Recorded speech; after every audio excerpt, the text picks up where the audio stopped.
मला असं वाटतं आपण जर या संदर्भात कोणाच्या मनात शंका असतील तर त्यांनी भेटीचे जर व्हिज्युअल्स पाहिले तर माननीय पंतप्रधानांना आम्ही महात्मा फुले पगडी आणि उपरणं ही भेट दिली आणि त्याचबरोबर राजदंड हातात असलेला छत्रपती शिवाजी महाराजांचा एक पुतळा ही भेट दिली. या प्रतीकांकडे जर आपण बघितलं तर शिवशाहू फुले आंबेडकर विचारधारेची ही प्रतीक आहेत. या प्रतीकांना घेऊनच माननीय पंतप्रधानांचा आम्ही या भेटीमध्ये सन्मान सुद्धा केलेला. त्यामुळे या भेटीत इतर कुठल्याही विषयावर चर्चा झालेली नाही.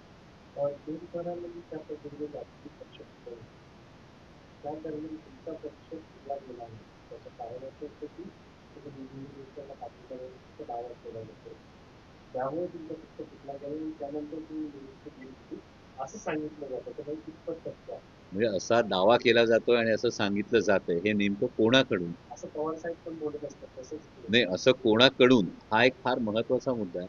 आणि त्यामुळे जे बिल अजून आलेलं नाहीये, या बिल संदर्भात कुठलाही निर्णय झाला नाही, त्याविषयी विनाकारण आधीच कयास बांधणं मला वाटतं यामध्ये कुठलंही औचित्य नाहीये. महत्वाची गोष्ट ही आहे की आज बैठकीला मी स्वतः होतो आणि या बैठकीमध्ये जे झालंय ते मी तुम्हाला सांगतो.